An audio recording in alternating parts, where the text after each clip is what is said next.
में आपका स्वागत है। सिटी रिपोर्ट के आज के इस अंक के साथ मैं हूं सरिता रावत। चंबा जिला की ऊपरी पहाड़ियों पर हल्की बर्फबारी और निचले क्षेत्रों में पिछले 3 दिनों से जारी लगातार बारिश से जनजीवन अस्त व्यस्त हो गया है और तापमान के लुढ़क जाने से ठंड ने भी दस्तक दे दी है। जिला के ऊपरी क्षेत्रों में लोगों ने ठंड के चलते गर्म कपड़े ओढ़ने आरंभ कर दिए हैं। बारिश के कारण कुछ एक मार्गों पर आंशिक तौर पर यातायात बाधित होने की भी सूचना है। शुक्रवार को दिन भर रिमझिम बारिश का सिलसिला जारी रहा। उधर बारिश का दौर आरंभ होने से किसान व बागवान बेहद खुश हैं। चंबा जिला की ऊपरी पहाड़ियों पर बर्फ की सफेद चादर बिछ जाने से निचले इलाकों में ठंड महसूस की जाने लगी है। बाजारों में लोगों की चहल पहल नाम मात्र की रही, जिससे कारोबार मंदी के चपेट में आ गया है। बारिश के कारण कुछ एक मार्गों पर आंशिक तौर पर यातायात बाधित होने की सूचना है। शुक्रवार को दिन भर रिमझिम बारिश का सिलसिला जारी रहा। उधर बारिश का दौर आरंभ होने से किसान व बागवान बेहद खुश हैं। बड़ा ही अच्छा लग रहा है, यहाँ पे एटमॉस्फेयर बहुत अच्छा है, लेकिन बारिश के कारण सब मार्केट बंद है, कहीं घूम नहीं पा रही, कहीं जा नहीं पा रही, लेकिन बारिश बहुत अच्छी हो रही है यहाँ पे। मुश्किलें आ रही है, हाँ शॉपिंग नहीं कर पा रहे, जो सोचते हैं यहाँ पे आने के बाद काफ़ी देर घूमे, मार्केट सारी बंद हो रखी है, तो दिक्कत तो आ रही है काफ़ी, लेकिन मौसम को देखते हैं। सिटी चैनल के लिए डलहौजी से नरेंद्र सिंह की रिपोर्ट। लोगों को नेत्रदान के प्रति जागरूक करने के लिए समय समय पर विभिन्न कार्यक्रम आयोजित किए जाते हैं ताकि किसी की जिंदगी को रोशन किया जा सके। इसी उद्देश्य को लेकर धर्मशाला अस्पताल में नेत्रदान जागरूकता शिविर का आयोजन किया गया, जिसमें लोगों को नेत्रदान के महत्व के बारे में जानकारी दी गई। धर्मशाला अस्पताल में नेत्रदान जागरूकता शिविर का आयोजन किया गया, जिसमें लोगों को नेत्रदान के महत्व व नेत्रदान करना क्यों आवश्यक है, इसके बारे में जानकारी दी गई। इस कार्यक्रम में कांगड़ा के सीएमओ बीएम गुप्ता ने बतौर मुख्य अतिथि शिरकत की। नेत्रदान जागरूकता शिविर में छात्रों व समाज सेवी संस्थाओं ने भी भाग लिया और नेत्रदान के बारे में जानकारी हासिल की। कांगड़ा के सीएमओ बीएम गुप्ता ने कहा कि आज लोगों को जागरूक किया जा रहा है और उन्हें बताया जा रहा है कि आज के इस आधुनिक दौर में नेत्रदान करना कितना महत्वपूर्ण कार्य है। तो हम लोगों को जागरूक कर रहे हैं कि कॉर्निया जो है वो जो है, अगर मान लो मृत्यु के विदिन 2 आवर्स या 4 आवर्स में उसको निकाल लिया जाए तो वो दूसरे जो है जो ब्लाइंड होते हैं उस पर उसको ट्रांसप्लांट किया जा सकता है। तो इसलिए हम लोगों को जागरूक कर रहे हैं और ये जो हमारा जागरूकता पखवाड़ा जो है ये 25 तारीख से लेके 8/9/2014 तक चलेगा। क्योंकि हमारे जो कॉर्नियल ब्लाइंड पीपल, क्योंकि मैंने आपको जैसे शुरू में कहा कि ब्लाइंडनेस हमारे 2 प्रकार की है विशेष करके, एक जो हमारे कैटरेक्ट की होती है और कॉर्नियल ब्लाइंड। तो इस वक्त जो है हमारे जो है लगभग जो है 1.5 करोड़ लोग जो हैं वो कॉर्नियल ब्लाइंड हैं और टोटल जो ब्लाइंडनेस है 1.5 करोड़ जो है लोग जो ब्लाइंड है, उसमें लगभग जो 0.12 मिलियन जो हैं वो कॉर्नियल ब्लाइंड हैं। तो जो लगभग जो है हर वर्ष जो है 30,000 के लगभग। जिला हमीरपुर का गौतम कॉलेज एक बार फिर से सुर्खियों में आ गया है। कॉलेज के छात्र की रैगिंग के बाद आत्महत्या का मामला अभी सुलझा भी नहीं था कि अब कॉलेज की एक छात्रा ने सोशल मीडिया पर उसके अश्लील फोटो डालने के खिलाफ पुलिस में शिकायत दर्ज की है। हमीरपुर के अतिरिक्त पुलिस अधीक्षक शमशेर ने बताया कि आईटी एक्ट के धारा के तहत मामला दर्ज कर जांच की जा रही है। गौतम गर्ल्स कॉलेज की एक छात्रा द्वारा सोशल मीडिया पर उसके अश्लील फोटो डालने के खिलाफ पुलिस में शिकायत की गई है। कॉलेज की बीबीए तृतीय वर्ष की छात्रा ने आरोप लगाया है कि किसी ने उसका एडिटेड फोटो फेसबुक पर अपलोड किया है और हमीरपुर में इसे काफी ज्यादा फैला दिया है। इस बारे में अतिरिक्त पुलिस अधीक्षक शमशेर ने जानकारी देते हुए बताया कि छात्रा की शिकायत पर पुलिस ने मामला दर्ज कर लिया है तथा पुलिस छानबीन में जुटी है। उन्होंने बताया कि आईटी एक्ट की धारा के तहत मामले की जांच की जा रही है और आरोपियों को बख्शा नहीं जाएगा।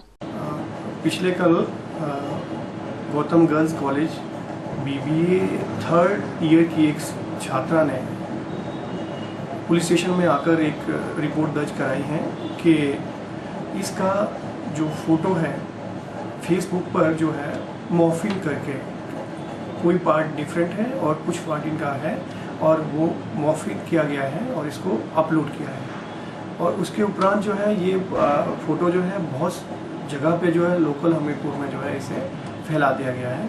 तो ये चाहती हैं कि जिस भी व्यक्ति ने ये कार्य किया है उसके खिलाफ कार्रवाई की जाए और उनकी शिकायत पर जो है इंफॉर्मेशन टेक्नोलॉजी एक्ट 2000 की सेक्शन 66E के तहत जो है मामला दर्ज कर दिया गया है और इसमें जो है जांच निरंतर जारी है और जिसने भी ये कृत्य किया है उसके खिलाफ कार्रवाई की जा रही है। गौरतलब है कि हमीरपुर में ये पहला ऐसा मामला नहीं है। कुछ दिनों पहले ऐसा ही एक मामला जिला हमीरपुर के नदौन के महाविद्यालय में भी सामने आया था और पुलिस ने कॉलेज प्रशासन के द्वारा मामला सौंपने के बाद IT एक्ट के तहत मामला दर्ज कर लिया था। सिटी चैनल के लिए हमीरपुर से अरविंदर सिंह की रिपोर्ट। कुल्लू घाटी में इन दिनों लगातार बारिश का दौर जारी है, जिस कारण नदियों का जलस्तर बढ़ गया है। मनाली के समीप क्लाथ नामक स्थल पर ब्यास नदी का जलस्तर अचानक बढ़ने से वहां पर मौजूद 6 भेड़ पालक व करीब 350 भेड़ बकरियां नदी के बीचों बीच फंस गईं। भेड़ पालक अपनी भेड़ बकरियों के साथ डेरा जमाए बैठे थे कि अचानक नदी का जलस्तर बढ़ने के कारण ये भेड़ बकरियां नदी के बीचों बीच फंस गई। बीती रात मनाली के समीप क्लाथ नामक स्थान पर 6 भेड़ पालक अपने 350 भेड़ बकरियों के साथ डेरा जमाए बैठे थे कि अचानक नदी का जलस्तर बढ़ने के कारण ये भेड़ बकरियां नदी के बीचों बीच फंस गई। सूचना मिलते ही प्रशासन ने भेड़ पालकों को तो नदी से रात को ही बाहर निकाल दिया, पर भेड़ बकरियां रात भर वहीं पर फंसी रही। अंधेरा होने के कारण रात को बचाव कार्य नहीं हो पाया। सुबह होते ही बचाव कार्य शुरू किया गया। मनाली के SDM VK धवल ने विशेष रूप से आकर बचाव कार्य की कमान संभाली और करीब 4 घंटे की कड़ी मशक्कत के बाद सभी भेड़ बकरियों को सुरक्षित निकाला गया। पिछली शाम को लगभग 7 बजे प्रशासन को ये सूचना मिली थी कि क्लाथ के पास एक नदी में बने टापू पर लगभग 6 व्यक्ति और 350 के करीब जो है वो भेड़ बकरियां फंसे हुए हैं, क्योंकि पानी का बहुत ज़्यादा बहाव हो गया था और जिस तरफ से वो टापू के अंदर दाखिल हुए थे उस तरफ से पानी बहुत ज़्यादा बढ़ गया था। तो रात को जो है वो तुरंत कार्रवाई करते हुए पुलिस प्रशासन और फायर ब्रिगेड के जो स्टाफ और ऑफिसर्स हैं उन्होंने जाकर के 6 व्यक्तियों को जो है तुरंत बाहर निकाला। और क्योंकि अंधेरा हो गया था और भेड़ बकरियों को निकालना उस वक्त पॉसिबल नहीं था क्योंकि संख्या बहुत ज़्यादा थी, तो इसलिए जो है वो रेस्क्यू सुबह के लिए प्लान किया गया। और सुबह जो है वो लगभग 5 बजे के करीब सारा ऑर्गेनाइज रेस्क्यू हमने किया और स्पॉट पे मैं और SP साहब कुल्लू जो है वो उपस्थित रहे और हमने जो है वो खुद जो है वो इस पूरे अभियान को मॉनिटर किया। वहाँ पे लगभग 25 ऑफिसर्स और ऑफिशियल्स ने जो है वो मिलकर के इस रेस्क्यू ऑपरेशन को अंजाम दिया और सारी भेड़ बकरियां जो है सुरक्षित बाहर निकाल ली गई हैं। पुलिस, अग्निशमन व होमगार्ड के जवानों ने ऑपरेशन में भाग लिया। 2 सीढ़ियों को जोड़कर पुलिया बनाई गई और सीढ़ियों को कपड़ा बांधकर चलने लायक बनाया गया। उसके बाद एक एक कर भेड़ बकरियों को कड़ी मशक्कत के बाद सुरक्षित निकाला गया। सिटी चैनल के लिए मनाली से शिवराम राणा के साथ कमलेश बौद्ध की रिपोर्ट। चंबा जिला में पिछले 4 दिनों से ऊंची पहाड़ियों पर बर्फबारी और निचले क्षेत्रों में मूसलाधार वर्षा ने आम जनजीवन को बुरी तरह प्रभावित कर दिया है। बारिश के कारण हो रहे भूस्खलन से कई संपर्क मार्ग बंद हो रहे हैं। चंबा डलहौजी मार्ग पर भी पर्यटक स्थल खजियार के समीप भूस्खलन से मार्ग अवरुद्ध होने के कारण पर्यटकों व स्थानीय लोगों को घंटों से परेशानियों का सामना करना पड़ रहा है। चंबा जिला में पिछले 4 दिनों से ऊंची पहाड़ियों पर बर्फबारी और निचले क्षेत्रों में मूसलाधार बारिश के कारण आम जनजीवन पूरी तरह से प्रभावित हो गया है। बारिश के कारण हो रहे भूस्खलन से कई संपर्क मार्ग बंद हो गए हैं। चंबा डलहौजी मार्ग पर भी पर्यटक स्थल खजियार के समीप भूस्खलन से मार्ग अवरुद्ध होने के कारण पर्यटकों व स्थानीय लोगों को घंटों परेशानियों का सामना करना पड़ा। सड़क के दोनों तरफ दर्जनों वाहन फंस गए। दोपहर करीब 12 बजे अवरुद्ध हुआ मार्ग शाम 6 बजे तक भी यातायात के लिए बहाल नहीं हो सका। मुसाफिरों द्वारा लोक निर्माण विभाग को बार-बार सूचना देने पर भी JCB मशीन अवरुद्ध मार्ग को बहाल करने के लिए नहीं पहुंची। पर्यटकों ने प्रशासन के प्रति रोष प्रकट करते हुए कहा कि वे जंगली जानवरों से घिरे जंगल में बीच रास्ते चट्टान गिरने से फंसे हुए हैं। यहाँ पर खाने पीने की भी कोई व्यवस्था नहीं है। उन्होंने कहा कि प्रशासन को अवगत करवाने के घंटों बाद भी JCB मशीन नहीं भेजी गई और लोक निर्माण विभाग के मजदूर भी उनको सहयोग देने की बजाय स्थानीय भाषा में उन्हें गालियां दे रहे हैं। मैं सुरेश चौधरी जयपुर से यहाँ खजियार घूमने आए। 12 बजे यहाँ स्लाइडिंग हुई थी, छोटे छोटे 3-4 पत्थर पड़े हैं और यहाँ जो मजदूर कर्मचारी हैं उनसे 10 बार हमने निवेदन कर लिया कि हमें आप कम से कम प्रशासन का आप कोई नंबर तो बताओ, हेल्पलाइन का कोई नंबर नहीं बता रहे, हमारे साथ वसूली कर रहे हैं। यहाँ इतना व्यवहार खराब है, इतना व्यवहार खराब है कि इनको गोलीकांड से मार भी दिया तो कम है, तो कम है इनका। ऐसा व्यवहार हमारे साथ कर रहे हैं, बदसलूकी कर रहे हैं हमारे साथ। किस तरह के बदसलूकी कर रहे हैं? यह करें, हमें गाली गलौज कर रहे हैं अपनी यहाँ लोकल भाषा में, हेल्पलाइन और हमें नंबर तक नहीं दे रहे। हमने कह दिया कम से कम हमें आप नंबर बता दो, हेल्पलाइन का नंबर दे दो, हमें किसी अधिकारी का नंबर दे दो, आप विभाग में जैसे मान लो प्रशासन के किसी भी अधिकारी कर्मचारी का नंबर दे दो, हम बात तो कर सकते हैं। जैसे हम ये तो संतुष्ट हो सके हैं कि यहाँ 4 घंटे और लगेंगे या 8 घंटे और लगेंगे, खाने को पानी नहीं, अनाज नहीं है, रोटी नहीं है, खाना नहीं है, पीने को पानी नहीं है, जंगल में क्या करें भाई साहब? या हम यहाँ रास्ता पूछ रहे, रास्ता तक नहीं बता रहे। हम पूछ रहे बताओ हमें वापस खजियार जाना पड़े, हम दूसरे रास्ते से निकले हैं, कुछ भी नहीं बता रहे। सिरचरण के लिए चंबा से नरेंद्र सिंह बॉबी की रिपोर्ट। नूरपुर में बीडीओ का कार्यभार संभालने के बाद खंड विकास अधिकारी राकेश कुमार प्रजापति ने पत्रकारों से बातचीत के दौरान अपनी प्राथमिकताएं गिनवाई। उन्होंने कहा कि क्षेत्र का विकास उनका मुख्य उद्देश्य रहेगा। प्रजापति ने कहा कि मनरेगा, एनवीए, IAY पर फोकस रहेगा जिससे लोगों को लाभ मिले। राकेश कुमार प्रजापति 2012 के IAS बैच के अधिकारी हैं। देखिए, मेजर रोल हमारा तो डेवलपमेंट में है, तो डेवलपमेंट के जितने भी एस्पेक्ट्स हैं उन पर हम थोड़ा सा फोकस करेंगे। अभी जो मेरा मेन फोकस रहेगा वो नरेगा रहेगा, NBA रहेगा, और IAY के तहत जो घर वगैरह बनने हैं उनके जो टारगेट्स हैं वो पूरे करने हैं। और जो हमारा ब्लॉक है वो NRLM की इंटेंसिव ब्लॉक है, तो उसके तहत भी हम कोशिश करेंगे कि हमारे जो टारगेट्स हैं पूरे हों टाइम पे। सिरचरण के लिए नूरपुर से अजय गुलेरी की रिपोर्ट। ऑकलैंड हाउस स्कूल के 4 करोड़ रुपए की लागत से नवनिर्मित अकादमिक परिसर और सभागार के उद्घाटन के उपरांत मुख्यमंत्री वीरभद्र सिंह ने कहा कि ऑकलैंड हाउस स्कूल 145 से अधिक वर्षों से ज्ञान का प्रतीक रहा है और स्कूल के लिए ये प्रसन्नता का विषय है कि अगले वर्ष ये अपनी 150वीं वर्षगांठ मनाने जा रहा है। मुख्यमंत्री वीरभद्र सिंह ने शनिवार को ऑकलैंड हाउस विद्यालय के 4 करोड़ रुपए की लागत से नवनिर्मित अकादमिक परिसर और सभागार का उद्घाटन किया। मुख्यमंत्री ने कहा कि ये विद्यालय न केवल शिमला शहर बल्कि प्रदेश के अग्रणी शिक्षण संस्थानों में से एक है। विद्यालय ने निरंतर प्रगति करते हुए अपनी अंतर्राष्ट्रीय छवि को बनाए रखा है। वीरभद्र सिंह ने कहा कि ये विद्यालय बिशप कॉटन विद्यालय का अंग भी है और उच्च आध्यात्मिक, नैतिक, बौद्धिक और कलात्मक मूल्यों को प्रोत्साहित करता है और दोनों ही विद्यालयों द्वारा रखी गई मजबूत नींव आज सुदृढ़ शिक्षण प्रणाली पर खड़ी है। उन्होंने कहा कि विद्यालय में छात्रों के लिए अलग से 25 अध्ययन कक्ष वाले भवन का निर्माण किया गया है, जिसमें छोटे बच्चों के लिए डिजिटल स्मार्ट कक्षाएं उपलब्ध है। तकनीकी दौर में विद्यार्थियों को तकनीकी से जोड़ना समय की आवश्यकता है। उन्होंने कहा कि इससे विद्यार्थियों की छोटी उम्र में ही तकनीकी जानकारी के साथ साथ भविष्य की चुनौतियों का सामना करने में सहायता मिलेगी।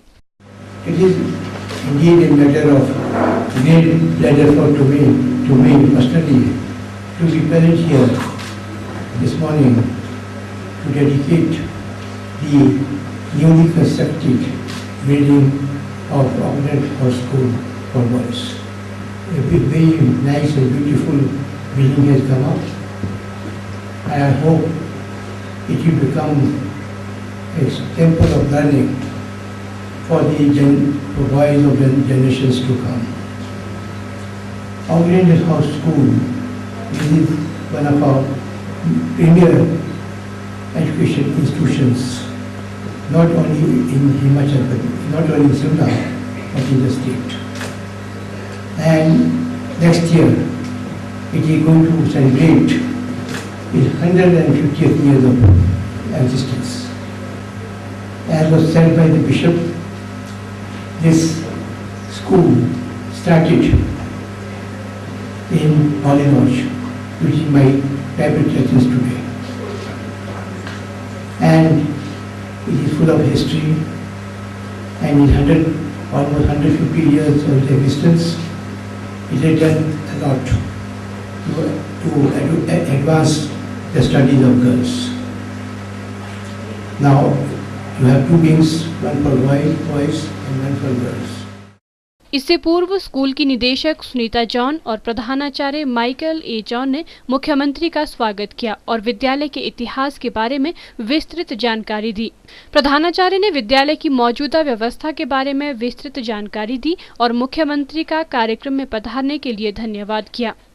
Succumbing to parental and public pressure, the school decided to expand its educational endeavors by starting a boys' school in what was once the Auckland School Junior campus. It was in year 2008 that a separate wing for boys came into existence under the able guidance and support of our chairman and board of governors. The school which began its journey with 158 students now has a strength of 603 boys and 26 faculty members. शहरी विकास मंत्री सुधीर शर्मा, शिमला नगर निगम के उप महापौर टिकेंद्र पंवर, हिमाचल पर्यटन विकास निगम के उपाध्यक्ष हरीश चनार्था, उपायुक्त Dinesh Malhotra, police अधीक्षक DW नेगी सहित शिक्षक व विद्यार्थियों के अलावा शहर के अन्य गणमान्य व्यक्ति भी उपस्थित रहे। सिटी के लिए शिमला से राजेंद्र काली के साथ राकेश शर्मा की रिपोर्ट। हिंदी को संविधान में राष्ट्रभाषा का दर्जा दिया गया है। हर वर्ष 14 सितंबर को हिंदी दिवस मनाया जाता है। इससे पूर्व हिंदी पखवाड़े के तहत देश भर के विभिन्न कार्यक्रम आयोजित किए जाते हैं। हिंदी पखवाड़े के अवसर पर जिला भाषा एवं संस्कृति विभाग सोलन द्वारा विभिन्न प्रतियोगिताओं का आयोजन किया जा रहा है। हिंदी पखवाड़े के अवसर पर जिला भाषा एवं संस्कृति विभाग सोलन द्वारा विभिन्न प्रतियोगिताओं का आयोजन किया जा रहा है। इसी कड़ी में जिला स्तर पर विद्यार्थियों के लिए वाद विवाद प्रतियोगिता, निबंध लेखन प्रतियोगिता और हिंदी ज्ञान प्रश्नोत्तरी प्रतियोगिता का आयोजन किया गया, जिसमें जिला भर के लगभग 100 छात्रों ने बढ़ चढ़कर भाग लिया। प्रतियोगिता में प्रथम और द्वितीय स्थान प्राप्त करने वाले वरिष्ठ और कनिष्ठ वर्ग के विजेता विद्यार्थी आगामी 12 और 13 सितंबर को होने वाली राज्य स्तरीय प्रतियोगिता में भाग लेंगे। सोलन के जिला भाषा अधिकारी भीम सिंह चौहान ने जानकारी देते हुए बताया कि हिंदी पखवाड़े के तहत हिंदी को आम लोगों की भाषा बनाने और हिंदी को जनमानस तक पहुंचाने के लिए जिला भर में अनेक प्रतियोगिताएं आयोजित की जा रही है। उन्होंने कहा कि जिला स्तर पर छात्रों के लिए वाद विवाद प्रतियोगिता, निबंध लेखन प्रतियोगिता और हिंदी ज्ञान प्रश्नोत्तरी प्रतियोगिता का आयोजन किया गया है, जिसमें विभिन्न स्कूलों के छात्र छात्राओं ने हिस्सा लिया। वाद विवाद प्रतियोगिता, प्रश्नोत्तरी प्रतियोगिता और साथ में हमने निबंध लेखन प्रतियोगिता का आयोजन किया है। इसमें जो प्रथम 2 स्थान पर रहने वाले छात्रों को ये जिला स्तर की प्रतियोगिता है और इसके बाद जो हम एक शिमला में जो प्रथम और द्वितीय स्थान पर जो छात्र रहेंगे उन्हें हम शिमला में राज्य स्तर की प्रतियोगिता में भेजेंगे। इसके अतिरिक्त क्योंकि ये हमारा हिंदी का पखवाड़ा चल रहा है तो इस हिंदी भाषा के लिए हम अभी एक प्रदर्शनी का आयोजन करने की भी सोच रहे हैं। विभिन्न प्रकार के कवि सम्मेलन और गोष्ठियाँ भी हिंदी पर हमारी ये जो योजना है इसके अनुसार हम करेंगे। ये जो पखवाड़ा है ये पूरे प्रदेश में मनाया जा रहा है और इसके बाद राज्य स्तर पे जो है 12 और 13 तारीख को जो है प्रतियोगिताएँ कनिष्ठ वर्ग की और वरिष्ठ वर्ग के छात्रों की आयोजित की जाएगी। हिंदी पखवाड़े के तहत जिला भाषा एवं संस्कृति विभाग सोलन द्वारा कवि सम्मेलन और अन्य कार्यक्रम भी आयोजित किए जाएंगे। सिटी के लिए सोलन से दयाराम कश्यप के साथ सोम मेहता की रिपोर्ट। लोगों को नेत्रदान के प्रति जागरूक करने के लिए समय समय पर विभिन्न कार्यक्रम आयोजित किए जाते हैं ताकि किसी की जिंदगी को रोशन किया जा सके। इसी उद्देश्य को लेकर धर्मशाला अस्पताल में नेत्रदान जागरूकता शिविर का आयोजन किया गया, जिसमें लोगों को नेत्रदान के महत्व के बारे में जानकारी दी गई। धर्मशाला अस्पताल में नेत्रदान जागरूकता शिविर का आयोजन किया गया, जिसमें लोगों को नेत्रदान के महत्व व नेत्रदान करना क्यों आवश्यक है इसके बारे में जानकारी दी गई। इस कार्यक्रम में कांगड़ा के CMO BM गुप्ता ने बतौर मुख्य अतिथि शिरकत की। नेत्रदान जागरूकता शिविर में छात्रों व समाज सेवी संस्थाओं ने भी भाग लिया और नेत्रदान के बारे में जानकारी हासिल की। कांगड़ा के CMO BM गुप्ता ने कहा कि आज लोगों को जागरूक किया जा रहा है और उन्हें बताया जा रहा है कि आज के इस आधुनिक दौर में नेत्रदान करना कितना महत्वपूर्ण कार्य है। तो हम लोगों को जागरूक कर रहे हैं कि कॉर्निया जो है वो जो है अगर मान लो मृत्यु के विदिन 2 आवर्स या 4 आवर्स में उसको निकाल लिया जाए तो वो दूसरे जो है जो ब्लाइंड होते हैं उस पर उसको ट्रांसप्लांट किया जा सकता है। तो इसलिए हम लोगों को जागरूक कर रहे हैं और ये जो हमारा जागरूकता पखवाड़ा जो है ये 25 तारीख से लेके 8/9/2014 तक चलेगा। क्योंकि हमारे जो कॉर्नियल ब्लाइंड पीपल हैं, क्योंकि मैंने आपको जैसे शुरू में कहा कि ब्लाइंडनेस हमारे 2 प्रकार की है विशेष करके, एक मतलब जो हमारे कैटरेक्ट की होती है और एक कॉर्नियल ब्लाइंड। तो इस वक्त जो है हमारे जो है लगभग जो है 1.5 करोड़ लोग जो हैं वो कॉर्नियल ब्लाइंड हैं मतलब, और टोटल जो ब्लाइंडनेस है 1.5 करोड़ जो है लोग जो ब्लाइंड है उसमें लगभग जो 0.12 मिलियन जो हैं वो कॉर्नियल ब्लाइंड हैं। तो जो लगभग जो है हर वर्ष जो है 30,000 के लगभग। शिमला के साथ लगती ग्राम पंचायत रजहाना के सलांज गांव में विद्युत विभाग द्वारा बिछाई गई एलटी लाइन दर्जनों पेड़ों के साथ लगकर गुजर रही है, जिससे गांव के लोगों में डर के साथ साथ विद्युत विभाग के प्रति रोष भी है। लोगों का कहना है कि बिजली की तारों के पेड़ से लगने के कारण हर समय खतरा बना रहता है। उन्होंने विद्युत विभाग से इन तारों को बदलने की भी मांग की है। शिमला के साथ लगती ग्राम पंचायत रजहाना के सलांज गांव के लोगों ने विद्युत विभाग की कार्यप्रणाली पर सवालिया निशान लगाए हैं। यहां विद्युत विभाग द्वारा बिछाई गई एलटी लाइन दर्जनों पेड़ों के साथ लगकर गुजर रही है, जो कि एक बड़े हादसे को न्योता दे रही है। स्थानीय बाशिंदों का आरोप है कि उन्होंने कई मर्तबा इस समस्या को विद्युत विभाग के उच्च अधिकारियों के समक्ष उठाया है, लेकिन विभाग ग्रामीणों की इस गंभीर समस्या को हल्के में ले रहा है। इसी गांव के वरिष्ठ नागरिक आत्माराम शर्मा का कहना है कि उन्होंने क्षेत्र की इस समस्या को लिखित तौर पर विभाग के समक्ष रखा, लेकिन विभाग लोगों की सुरक्षा के लिए कोई उचित कदम नहीं उठा रहा है। उन्होंने आरोप लगाया कि मात्र औपचारिकता पूरी करने के लिए विभाग के कुछ एक कर्मचारियों ने मौके का निरीक्षण किया, लेकिन एलटी लाइन अभी भी जस की तस है। और उनकी कंप्लेंट रजिस्टर में भी मैंने लिख के दिया कि पेड़ों को टच कर रही है ये लाइन, जिससे आपका रेवेन्यू भी कम हो रहा है, और साथ में यदि कोई पेड़ों को टच करेगा, बच्चा हो, आदमी हो, जानवर हो, तो वो लोग जो है अगर इसको टच करेंगे तो उस उनके मरने की कोई आशंका हो सकती है। तो इसलिए उनको बोला गया, लेकिन अभी तक कोई भी उन्होंने इस पर कार्रवाई नहीं की है। जैसा कि आपने देखा ही है, उसके अनुसार ये सारी लाइन टच कर रही है पेड़ों को, ना लूफिंग करती है की है। सिर्फ एक पेड़ जो मंदिर के पास एक पोल था वो सीधा किया, बाकी इससे कोई भी। आपने विभाग को विभाग को मैंने मई में लिख करके रिड्रेसल फोरम जो है, कंज्यूमर फोरम है, उनको लिख के दिया।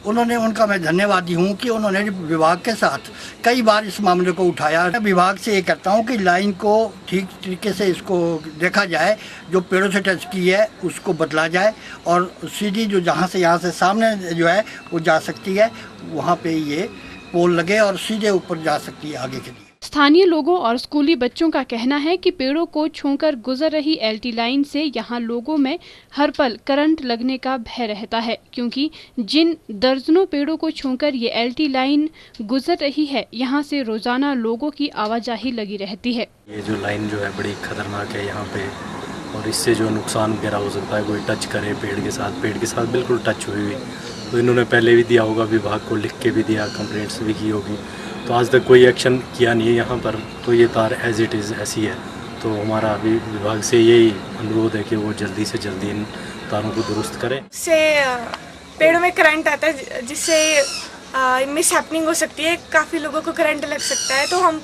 रिक्वेस्ट करते हैं कि वो निकाल दी जाए। विद्युत विभाग के सहायक अभियंता प्रताप एस सिधोए ने कहा कि उनके पास कुछ समय पहले सलांज गांव के लोगों ने एलटी लाइन के बारे में शिकायत की थी और उन्होंने तार बदलवाने के लिए जेई को निर्देश दिए थे। उन्होंने कहा कि यदि लोगों को फिर भी कोई समस्या आ रही है तो वे निरीक्षण कर उसे दूर करने का प्रयास करेंगे। सलांज गाँव से आई थी, किसी की मैंने कंप्लेंट को जेई चमन लाल जी को फॉरवर्ड करी थी, और वो काम भी कर दिया जेई चमन लाल, जैसे मुझे इन्फॉर्म किया जेई ने कि तार पोल पे डाल दी है और पेड़ से निकाल दी तार, लेकिन मैंने इसे रिप्लाई भी कर दिया। लेकिन अगर भी कोई इसमें काम बचा हुआ है, मैं परसों इंस्पेक्शन करवा के जो भी त्रुटि है इसमें अगर करना तो मैं इसको तुरंत करूँगा। सिटी चैनल के लिए शिमला से राजेंद्र काली के साथ लक्ष्मी ठाकुर की report. Regional grand lodge of northern India की तरफ से नगर निगम शिमला को 10 बेंच प्रदान किए गए हैं ऑर्गेनाइजेशन के ग्रैंड मास्टर वासुदेव मसूरेकर ने बताया कि उनकी संस्था पूरे विश्व में फैली है और उनके लगभग 35 लाख सदस्य हैं। उन्होंने कहा कि संस्था द्वारा विश्व भर में समाज सेवा के क्षेत्र में कार्य किए जाते हैं। ये ग्लोबल ऑर्गेनाइजेशन है, पूरे विश्व में फैली हुई है और लगभग 3.5 मिलियन यानी कि 35 लाख के ऊपर सदस्य है इस संस्था के, जो पूरे विश्व में फैले हुए हैं। और हर एक देश की अपनी अपनी ग्रैंड लॉज होती है, वो सॉवरेन बॉडी उसको कहते हैं। आज आप जो बेंचेस देखेंगे जो हम यहाँ जो फिक्स किए हैं ये रिज पे, तो ये इस पे आप हमारा लोगो देखेंगे। ये लोगो है स्क्वायर एंड कंपस। ये लोगो जो है वो पिछले 1-2 साल पहले एक सर्वे हुआ था और one of the most meaningful 10 logos select हुए थे, उनमें से ये हमारा जो लोगो है फ्रीमेसनरी का, one of the most meaningful logo करके इसको वो 10 लोगों में एक लोगो चुना गया था। आज ये संस्था अपने सदस्यों द्वारा काम करती है, ना कोई बाहरी ग्रांट है, ना कोई बाहरी डोनेशन से एड है। जो भी हम कार्य करते हैं, जो भी प्रोग्राम्स करते हैं कम्युनिटी के लिए, सोसाइटी के लिए, ह्यूमैनिटी के लिए, वो हम अपना ही योगदान देते हुए, ये योगदान सिर्फ पैसे का नहीं है, ये योगदान है समय का, ये योगदान है पैसे का, ये योगदान है आइडियाज़ का, ये योगदान है स्किल्स का।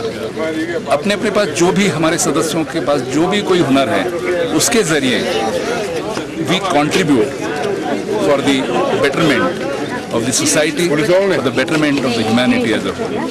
सिरचन के लिए शिमला से राजेंद्र काली के साथ अनीश चौहान की रिपोर्ट।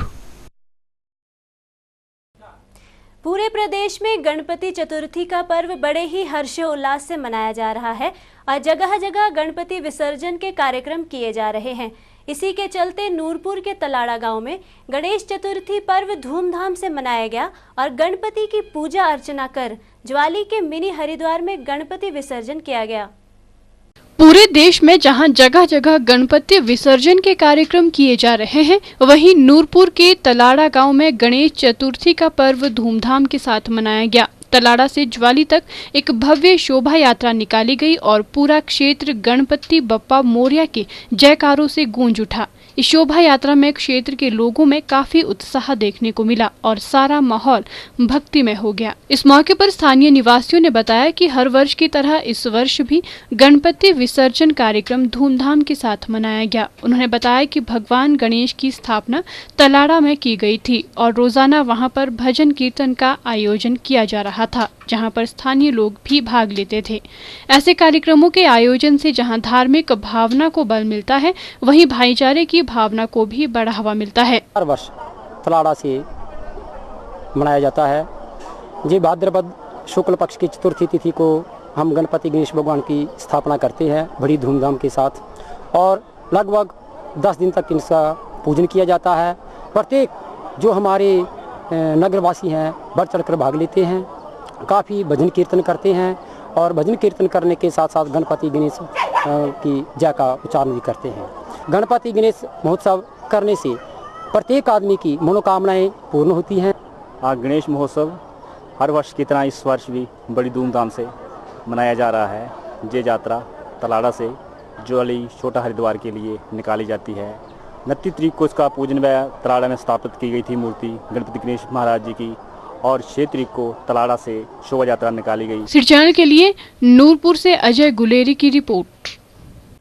1972 में बने पौंग डैम के विस्थापितों ने राहत एवं पुनर्वास उपायुक्त कार्यालय राजा का तालाब में अपनी मांगों को लेकर अनिश्चित भूख हड़ताल शुरू कर दी है।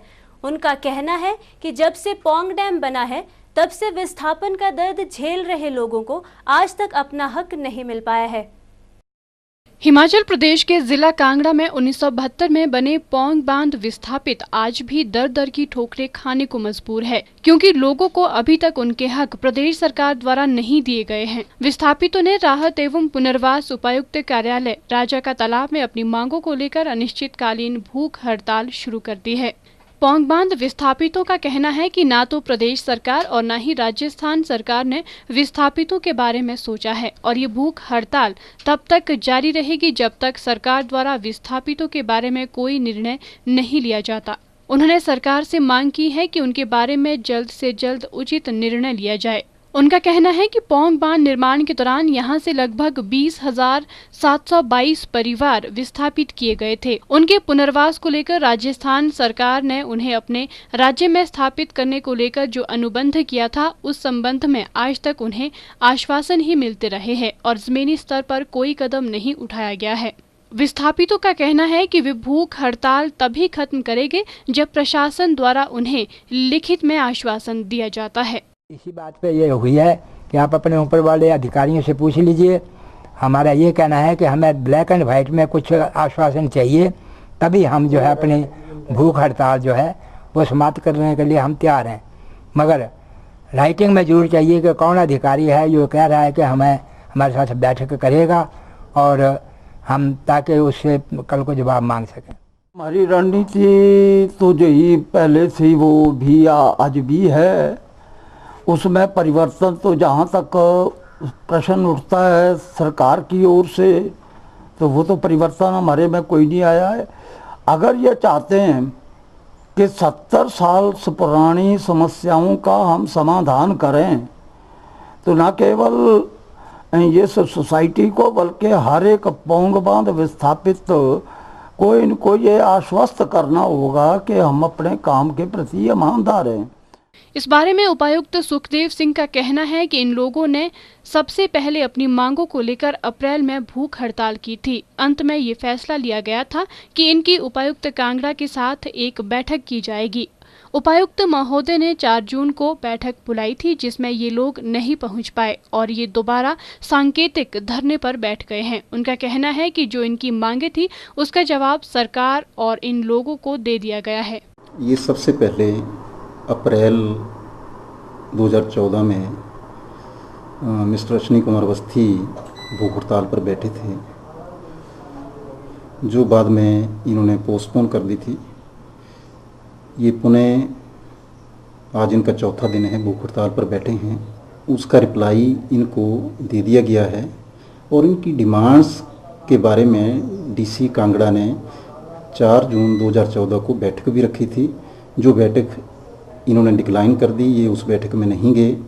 अब ये जब पुनः भूख हड़ताल पर बैठे हैं तो इनके जो प्रेसिडेंट हैं मिस्टर कुलभूषण ठाकर, उनका कल फ़ोन आया था कि उन्होंने चीफ सेक्रेटरी हिमाचल प्रदेश से इस बारे में चर्चा की है और चीफ सेक्रेटरी महोदया ने उनको आश्वासन दिया है कि निकट भविष्य में जल्दी ही इनकी बैठक करवा दी जाएगी।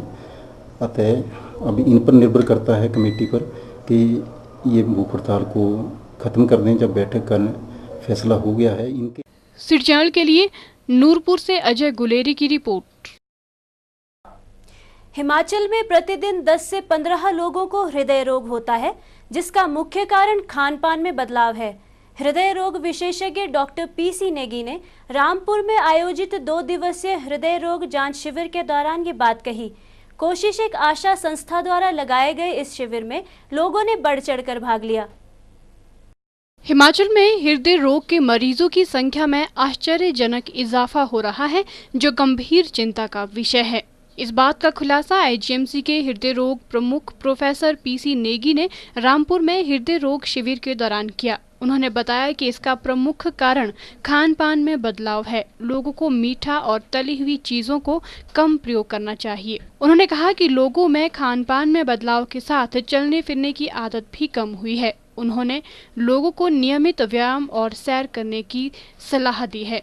नेगी ने बताया कि 40% लोगों को हृदयघात के बाद समय पर चिकित्सालय न पहुंचाने से नुकसान अधिक होता है, जबकि इतने ही लोग हृदयघात की जानकारी के अभाव में गलत दवाएं लेते हैं। उन्होंने कहा कि जल्द ही 108 एम्बुलेंस सेवा को भी हृदय से संबंधित रोगों की जांच वाले चिकित्सालयों की सूची रखने के लिए प्रेरित किया जाएगा, ताकि हार्ट से जुड़े मरीज तुरंत 108 में पहुंच सके।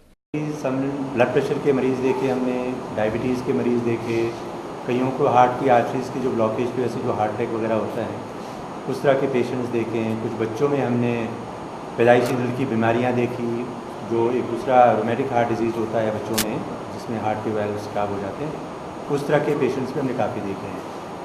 ज़्यादातर प्रॉब्लम यहाँ पे वही है, मोटापा है, ब्लड प्रेशर है और डायबिटीज़ है।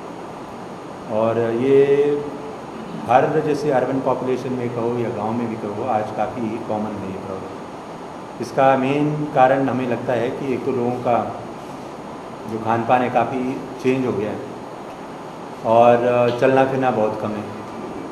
तो हमने देखा है कि पूरे हिमाचल के अंदर अगर हर रोज़ की बात करें तो लगभग 10 से 15 लोग ऐसे हैं जिनको हार्ट अटैक हो रहा है हर रोज़ हिमाचल के अंदर, और महीने में हमारे पास 250-300 लोग आ जाते हैं। तो ये एक काफ़ी मेजर इम्पॉर्टेंट प्रॉब्लम है। कोशिश एक आशा के सहयोग से आयोजित शिविर में 1100 से अधिक मरीजों की जांच की गई।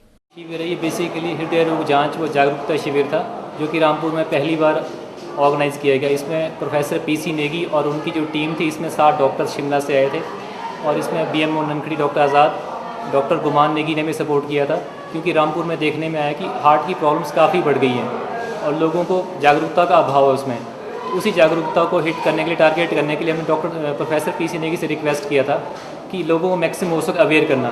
तो इसीलिए हमने 9 से 5 तो ओपीडी डॉक्टर साहब की बैठी थी, उसके बाद इसमें उनको लेक्चर दिया गया जिसमें हृदय रोग के बारे में बताया गया। सिटी चैनल के लिए रामपुर से विशेष नेगी की रिपोर्ट। राजधानी शिमला में आए दिन हो रही चोरी की घटनाओं से लोगों में दहशत का माहौल है। आए दिन शहर में पेश आ रही चोरी की घटनाएं पुलिस की कार्यप्रणाली पर भी सवालिया निशान लगा रही है। शुक्रवार रात फिंगास एस्टेट स्थित great Himalayan tour and travel agency के कार्यालय में चोरों ने लगभग 5,500 रुपए पर हाथ साफ कर दिया।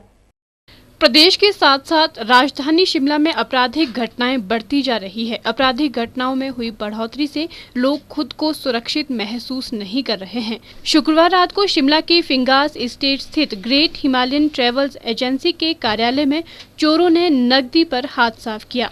टूर एंड ट्रैवल्स के मालिक सुमित गौतम ने कहा कि रात को चोरों ने शटर तोड़कर चोरी की वारदात को अंजाम दिया है। उन्होंने पुलिस की कार्यप्रणाली पर भी सवालिया निशान लगाए। उन्होंने कहा कि पुलिस की सुस्त कार्यप्रणाली से चोरों के हौसले बुलंद होते जा रहे हैं। सर, इसमें हमारा जो नुकसान हुआ है वो 5-1 हज़ार रुपये के करीब हुआ है, जो नकदी लेकर गए हैं। इसमें 5-5.5 हज़ार रुपये का नुकसान हुआ है हमारा। ये शटर उखाड़ दिया गया है और अंदर वाला लॉक था वो भी तोड़ दिया गया है। अंदर जो हमारे गल्ले थे वो भी तोड़े गए हैं, तो वहाँ से नकदी ले गई है। प्रशासन से मांग तो तब की जाए अगर वो जागरूक हो। वो जागरूक नहीं है, उन्हें यही नहीं पता कि उनका फ़र्ज़ क्या है, उनकी ड्यूटीज़ क्या है। प्रशासन सिर्फ कहने के लिए प्रशासन है, आम आदमी के लिए प्रशासन है, चोर डाकुओं के लिए कोई प्रशासन नहीं है। प्रशासन को अगर इतनी सी सूझबूझ होती तो जो हिमाचल प्रदेश शिमला शहर के अंदर इतना क्राइम हो रहा है ये 1% भी नहीं होता। ये जो एरिया है, ये एरिया एक्चुअली टूरिस्ट प्लेस कहा जाता है, इसको हब कहा जाता है। आपको अगर आप गौर से देखेंगे इस जगह को तो यहाँ पर एक भी स्ट्रीट लाइट नहीं है। गवर्नमेंट को 50 बार हम बोल चुके हैं। यहाँ पर ना ही रात को गश्त का इंतज़ाम होता है। अगर गश्त आती भी है तो 2-2:30 बजे चली जाती है, वो भी पता नहीं आती है कि नहीं आती है। 11-12 बजे तक आते हैं और चले जाते हैं। यहाँ पर कई गाड़ियों के शीशे टूट चुके हैं, कई चीज़ें हो चुकी हैं, लड़ाइयाँ यहाँ होती है। डीएसपी बलवीर सिंह जसवाल ने कहा कि पुलिस ने घटना की सूचना मिलते ही मौके का जायजा लिया और मामला दर्ज कर आगामी छानबीन शुरू कर दी है। आज हमें सुबह खबर मिली थी कि फिंगास एस्टेट में एक टूर एजेंसी में शटर उखाड़ के चोरी की घटना हुई है, जिस पर हमने मौके पे जांच की है वहाँ पे, और पता चला कि गले से उसके 4500 रुपये निकाल के चोरी करके ले गया कोई अनजान व्यक्ति, जिस पे हमने थाने के रोजनामे में रिपोर्ट डाली और इसमें जांच कर रहे हैं। नहीं, ये फिंगास जो स्टेट है इसमें हमारी ये थाने की बीट है और इसमें रात को भी होमगार्ड के 2 जवानों की पेट्रोलिंग लगाई गई थी। उनसे भी जवाब तलब किया जा रहा है कि ड्यूटी के दौरान इस इलाके में इस प्रकार की घटना क्यों हुई है। सिटी चैनल के लिए शिमला से राजेंद्र काली के साथ लक्ष्मी ठाकुर की रिपोर्ट। अपनी संस्कृति को बढ़ावा देने के लिए और आपसी भाईचारा बढ़ाने के उद्देश्य से सूद सभा द्वारा हर वर्ष मेले का आयोजन किया जाता है। इस वर्ष भी सूद सभा द्वारा मेला 2014 का आयोजन किया जा रहा है, जिसका शुभारंभ शनिवार को शिमला के राम मंदिर में सूद सभा के सबसे वरिष्ठ महिला जगदम्बा सूद ने किया। सूद मेले का समापन 21 सितंबर को शिमला के भराड़ी ग्राउंड में किया जाएगा। हर वर्ष की तरह इस वर्ष भी सूद सभा द्वारा सूद मेले का आयोजन किया जा रहा है। शनिवार को सूद मेले का शुभारंभ सूद सभा की सबसे वरिष्ठ महिला जगदम्बा सूद ने शिमला के राम मंदिर में किया। इस मौके पर विभिन्न कार्यक्रम भी आयोजित किए गए, जिसमें सभा के सदस्यों ने बढ़ चढ़कर भाग लिया।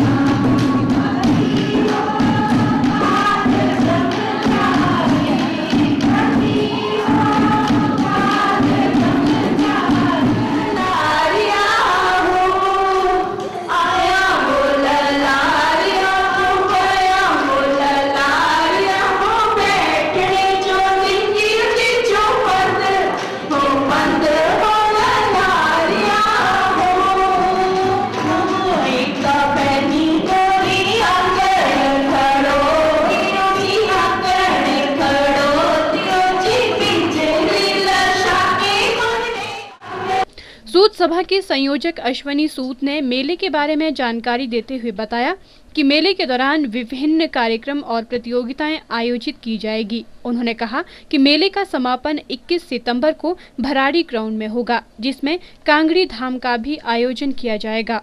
अश्वनी सूद ने कहा कि मेले को आयोजित करने का उनका मुख्य उद्देश्य अपनी संस्कृति को बढ़ावा देना है और बच्चों को भी अपनी संस्कृति के बारे में जागरूक करना है। आज के दिन हमारा जो प्रोग्राम था वो हमारे बरादरी की जितनी भी महिलाएं विवाह शादियों के गीत गाकर भंगड़ा डालकर इस मेले का शुरुआत करती है और इसमें सभी ने बड़े आनंदपूर्व से मौज मस्ती करके इस मेले का आनंद लिया। सूद मेले का जो मेन मतलब है कि हम अपने शिमला हिमाचल के जहाँ से भी हमारे सूद बरादरी के लोग यहाँ इस मेले में उपस्थित होते हैं, उनमें अपनी जो संस्कृति है जो लुप्त हो रही है उसको बढ़ावा देते हैं। बच्चों को हम एक शिक्षा देना चाहते हैं इसके माध्यम से कि हमारी संस्कृति हमें क्या याद दिलाती है। ये इसका मेन मतलब है कि हम आपस में सब मिलजुल कर एक अपनी संस्कृति को बचाए रखें और इस संस्कृति को आगे बढ़ाएं। इस मेला जो है 3 चरण है। एक चरण आज शुरू हो गया है। इसका जो दूसरे दिन का कल का जो प्रोग्राम है वो यूथ कॉम्प्लेक्स माल रोड के ऊपर टेबल टेनिस और बैडमिंटन का है। उसके साथ YMCA में स्नूकर की प्रतियोगिता होगी। इसके बाद 13-14 तारीख को 13-14 सितंबर को श्री राम मंदिर हॉल में बच्चों के लिए और महिलाओं के लिए मेहंदी, रंगोली, फ्लावर अरेंजमेंट में मुख्य जो मेले का जो मुख्य आकर्षण होगा वो 21 तारीख सितंबर को भराड़ी ग्राउंड में होगा। सिटी चैनल के लिए शिमला से विक्रम कुमार के साथ लक्ष्मी ठाकुर की रिपोर्ट। शिमला के शैलीडे स्कूल में युवा नवेश द्वारा Himachal Pradesh super talent 2014 season 2 के लिए ऑडिशन का आयोजन किया गया। इस प्रतियोगिता में लगभग 35 बच्चों ने अपनी आवाज का जादू बिखेरा। प्रतियोगिता में विजेता रहने वालों को मुंबई में अपनी प्रतिभा दिखाने का मौका दिया जाएगा। शिमला के शैलीडे स्कूल में युवा नवेश द्वारा qualified round HP super talent 2014 season 2 का आयोजन किया गया। इस प्रतियोगिता में लगभग 35 बच्चों ने भाग लिया। युवा नवेश का मुख्य कार्यक्रम 13 सितंबर को होगा। युवा नवेश के निदेशक और कार्यक्रम के आयोजक उमेश आजाद शर्मा ने जानकारी देते हुए बताया कि ऑडिशन सोलन और शिमला में रखे गए हैं। इस प्रतियोगिता के विजेताओं को मुंबई में अपनी प्रतिभा दिखाने का मौका दिया जाएगा। ये जो क्वालिफाई राउंड्स हो रहे हैं शैलीडे में, ये बेसिकली वो बच्चे आ रहे हैं जो ऑलरेडी क्वालिफाइड हैं। ऑडिशन ना लेते हुए हमने इस बार 1 महीने 2 हफ्ते के अंदर एक क्वालिफाइड राउंड रखे हैं और अभी इसके बाद जो हमारा मेन इवेंट होना है वो 13th को होना है। और जो बच्चे इसमें पार्टिसिपेट कर रहे हैं उसके बाद वो आगे आने वाले हमारे जो मुंबई में एक जो क्वालिफायर होंगे उनके लिए क्वालिफाई करेंगे। इस प्रतियोगिता को 3 श्रेणियों में बांटा गया है। नृत्य संगीत के साथ साथ पारंपरिक लोकगीत और लोक नृत्यों को भी इसमें स्थान दिया गया है।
गाए, सुन रहा है ना तू, रो रहा हूँ मैं, सुन रहा है ना तू, क्यों रो रहा है। दिल बता क्यों तुझको इतना यकीन है, मेरे दिले बेकरार, हाँ दिले बेकरार, यही होता प्यार है क्या। अब तो मुरली की मधुर सुना दोता, मैं हूँ तेरी प्रेम दीवानी, मुझको तू पहचान। सिटी चैनल के लिए शिमला से राजेंद्र काली के साथ रेशमा कश्यप की रिपोर्ट। प्रदेश के मुख्यमंत्री वीरभद्र सिंह को नैतिकता के आधार पर त्यागपत्र देना चाहिए, क्योंकि उन पर भ्रष्टाचार के गंभीर आरोप लगे हैं, जिसकी जांच एजेंसियां कर रही है। ये बात हिमाचल प्रदेश सर्व कर्मचारी पेंशनर श्रमिक युवा बेरोजगार संयुक्त मोर्चा के अध्यक्ष गोपाल दास वर्मा ने सोलन में पत्रकार वार्ता में कही। उन्होंने कहा कि वीरभद्र सिंह मुख्यमंत्री रहते हुए जांच एजेंसियों को भी प्रभावित कर सकते हैं। हिमाचल प्रदेश सर्व कर्मचारी पेंशनर श्रमिक युवा बेरोजगार संयुक्त मोर्चा के अध्यक्ष गोपाल दास वर्मा ने सोलन में पत्रकार वार्ता के दौरान कहा कि मुख्यमंत्री की तानाशाही और रजवाड़ाशाही के कारण ही कांग्रेस का पतन हुआ है। वर्मा ने बताया कि प्रदेश में कर्मचारी कांग्रेस पार्टी के विरुद्ध नहीं है, बल्कि मुख्यमंत्री वीरभद्र सिंह की कर्मचारी विरोधी नीतियों के विरुद्ध है। वीरभद्र सिंह अपने विरोधियों पर झूठे मुकदमे बनाने के लिए पुलिस का भरपूर प्रयोग कर रहे हैं। यही नहीं, विरोध करने वालों पर तंत्र मंत्र का सहारा लेने में भी वे पीछे नहीं है। प्रदेश के मुख्यमंत्री वीरभद्र सिंह ने अराजपत्रित कर्मचारी महासंघ का राजनीतिकरण कर लिया है और अपने आप ही महासंघ के नेताओं की अनाउंसमेंट की जा रही है। किसी को प्रधान बनाया जा रहा है, किसी को जो है कल्याण बोर्ड का अध्यक्ष बनाया जा रहा है। ये पहली बार हिमाचल प्रदेश में हुआ है कि वीरभद्र सिंह ने महासंघ का जो राजनीतिकरण कर लिया है, जिससे प्रदेश के लाखों कर्मचारी जो है इनके खिलाफ हो गए हैं। ऐसा ही पूर्व मुख्यमंत्री स्वर्गीय ठाकुर रामलाल ने भी 1980 में किया था। दो संगठन थे, एक संगठन को कांग्रेस का ठप्पा लगा दिया और दूसरी जो संगठन के साथ लोग थे उन्होंने हड़ताल कर दी। तो इसलिए आज भी ऐसी स्थिति वीरभद्र सिंह हिमाचल प्रदेश में पैदा कर रहे हैं। ऐसे लोगों को जो है महासंघ की कमान अपने आप खुद सौंप रहे हैं, जिनका कि प्रदेश के भीतर कोई जनाधार है नहीं है। मुख्यमंत्री वीरभद्र सिंह पहली बार भ्रष्टाचार के मामले में घिरे हैं। अदालतों में केस चल रहे हैं और जांच एजेंसियां जांच कर रही हैं, परंतु हमारा ये कहना है कि जब तक ये जांच चल रही है, अदालतों में मामले हैं, वीरभद्र सिंह को नैतिकता के आधार पर त्यागपत्र दे देना चाहिए। उसके बाद ठीक है, जो अदालत का फैसला है तो आप बनिए फिर मुख्यमंत्री। और आप देखिए कि जो मुख्यमंत्री वीरभद्र सिंह के सलाहकार हैं, सलाहकारों में मुकेश अग्निहोत्री, ठाकुर सिंह भरमौरी, सुधीर शर्मा, हर्ष महाजन, इन्होंने बेड़ा गर्क कर दिया सरकार का। आप देखिए इनके पास सिर्फ काम ये है कि दिल्ली, महीने में ये 20 दिन दिल्ली में रहते हैं और चाहे वो वीरभद्र सिंह है, करोड़ों रुपए सरकार का जो है बर्बाद कर दिया इन्होंने। और भ्रष्टाचार की तो मतलब ऐसा है कि हालात ही खराब है प्रदेश के अंदर। गोपाल दास वर्मा ने ये भी आरोप लगाया कि एक विधायक के घर से पकड़े गए स्लीपर मामले को भी मुख्यमंत्री ने वापस ले लिया। विभिन्न आरोपों में फंसे अधिकारियों को मुख्यमंत्री कार्यालय में लगा दिया गया है। वहीं कुर्सी खतरे में देकर जगह जगह विश्वास पात्र अधिकारियों को फिट कर रहे हैं। उन्होंने प्रदेश सरकार के अन्य मंत्रियों पर भी निशाना साधते हुए कहा कि प्रदेश में खनन माफिया सक्रिय है, लेकिन मंत्री और उनके परिवार ऐश कर रहे हैं। देश के अंदर IAS, IPS, HAS दूसरे अधिकारी जो हैं, किन्नौर के लोगों को थोपा जा रहा है, महत्वपूर्ण पदों पर उनको लगाया जा रहा है ताकि वो गलत काम करें। काम उनको आता नहीं है। प्रदेश के जो 90% और अधिकारी हैं जो प्रदेश के दूसरे जिलों से हैं, प्रदेश से बाहर से हैं, उनको कॉन्फिडेंस में नहीं लिया जा रहा है। इसीलिए आज प्रदेश की जनता के जो विकास कार्य हैं वो हिमाचल प्रदेश में ठप पड़े हुए हैं और प्रदेश के भीतर खनन माफिया सक्रिय है। मुकेश अग्निहोत्री उन पर कोई काम लगाम नहीं लगा रहे हैं, ना ही वीरभद्र सिंह जी लगा रहे हैं। खुली छूट है उनको, खुली छूट उनको दे रखी है खनन माफिया को। तो आप बताइए कैसे चलेगी सरकार? ये सरकार के पास पैसा नहीं है, अपने लिए फॉर्च्यून गाड़ियां ले रहे हैं, मंत्रियों के लिए फॉर्च्यून गाड़ियां ले रहे हैं, अफसरों के लिए फॉर्च्यून गाड़ियां ले रहे हैं। आप 500 करोड़ रुपए का कर्जा वीरभद्र सिंह ने इन 2 वर्षों में ले लिया है। तो आप बताइए किस पे पड़ेगा? प्रदेश की जनता पे बोझ पड़ेगा ना जी। अब वीरभद्र सिंह का तंत्र मंत्र हिमाचल प्रदेश में चलने वाला नहीं है। जितना चल लिया उतना चल लिया। मुख्यमंत्री बनने के लिए वीरभद्र सिंह करते हैं तंत्र मंत्र का सहारा, और अब वो चलने वाला नहीं है, नहीं चलेगा तंत्र मंत्र। वीरभद्र सिंह को कुर्सी छोड़नी पड़ेगी, और यही हमारी भी इनको शुभकामनाएं रहेगी। सिटी चैनल के लिए सोलन से दयाराम कश्यप के साथ सोम मेहता की रिपोर्ट। नालागढ़ के तहत जगातखाना में स्थित गुरु नानक स्कूल में हॉकी स्टेडियम का उद्घाटन किया गया। स्टेडियम का उद्घाटन प्रदेश शिक्षा सेक्रेटरी अली रजा रिजवी द्वारा किया गया। स्कूल परिसर में हॉकी ग्राउंड का निर्माण Him gold cup hockey tournament committee Himachal Pradesh के सहयोग से करवाया गया है। नालागढ़ के तहत जगातखाना में स्थित गुरु नानक स्कूल में हॉकी स्टेडियम का उद्घाटन प्रदेश शिक्षा सचिव अली रजा रिजवी ने किया।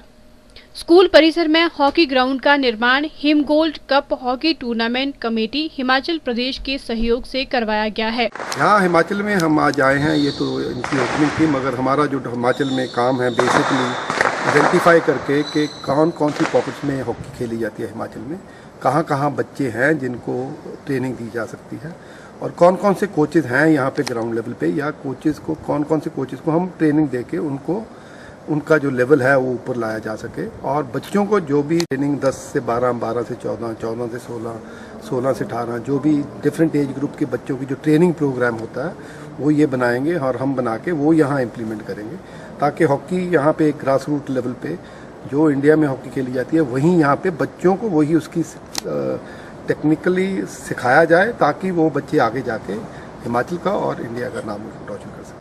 भारत का राष्ट्रीय खेल होने के नाते इस संदर्भ में कमेटी और स्कूल का उद्देश्य हॉकी खेल को ग्रास रूट से पक्का करना है। मुख्य अतिथि ने स्कूल पहुंचने पर ग्राउंड का दौरा कर हॉकी ग्राउंड का शिलान्यास किया।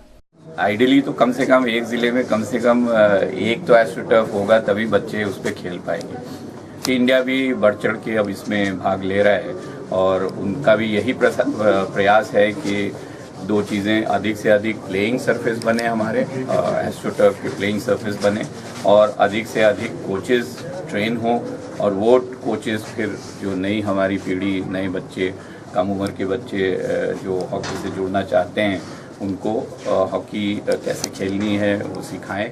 स्कूल के प्रधानाचार्य ने बताया कि स्कूल परिसर में हॉकी ग्राउंड बनने से स्कूल के बच्चों को राष्ट्रीय खेल को खेलने का पूरा मौका दिया जाएगा। उन्होंने बताया कि हॉकी खिलाड़ियों की प्रतिभा को देखते हुए स्कूल उन्हें आगे बढ़ने में पूरा सहयोग करेगा। जगातखाना में स्कूली स्टाफ के साथ साथ स्थानीय पंचायत के प्रतिनिधि व अन्य हॉकी प्रेमी भी मौजूद रहे। सिटी चैनल के लिए नालागढ़ से नंदलाल के साथ सोम मेहता की रिपोर्ट। सिटी रिपोर्ट के आज के इस अंक में बस इतना ही। प्रदेश भर की जानकारी के लिए देखते रहिए सिटी चैनल। नमस्कार।